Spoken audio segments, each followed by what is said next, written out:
Okay, here is your normally closed switch, and here is your normally open switch. Now this is your input and this is your output. This is your input and this is your output. Now in this switch, this normally closed, what does it mean? Let's quickly explain these terms. Normally closed means the switch is closed. That is, power can pass in through the switch at any time. Once you send power in, the output power will come out. Now when you say normally closed, normally open, what does it mean? It means that the switch is open. You have to, anytime you press it, it becomes closed. Get that? Now this one is closed. Anytime you press it, it becomes open. This one always comes in green bottom. At times you see some of those big control bars. It has green, white, and yellow. Some green, red, and white, just like that. So all these bottom you see, they have a function. Like this one now, it's normally closed, and this one, it's normally open. So we are going to design this now. Now for us to design this, like I said, we need our neutral line. So we connect our neutral line. For this contactor to energize, we need our line and neutral. We connect our neutral line to A1. To A1 coil of the contactor. Then our line can come from any of these three faces. So I'm taking my line now from here. I'm taking my line from here. And I'm bringing my line to the inputs. To the input of normally close of the bottom switch. Now, already it will send out power straight out. Now, the power coming again to the input of normally open.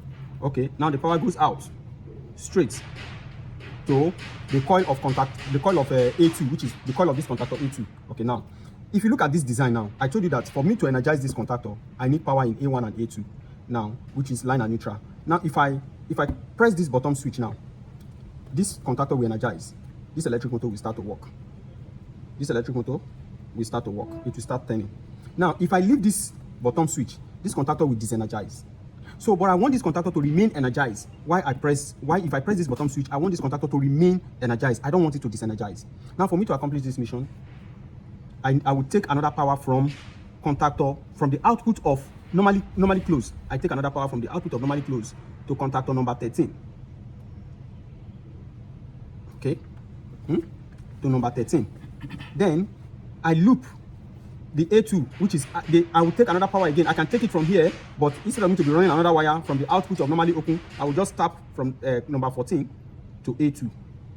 So with this now, there is a link between 13 and 14. So anytime I press this normally open, it's closed. This contactor will energize. This will start working. As soon as I leave it, this contactor remain energized.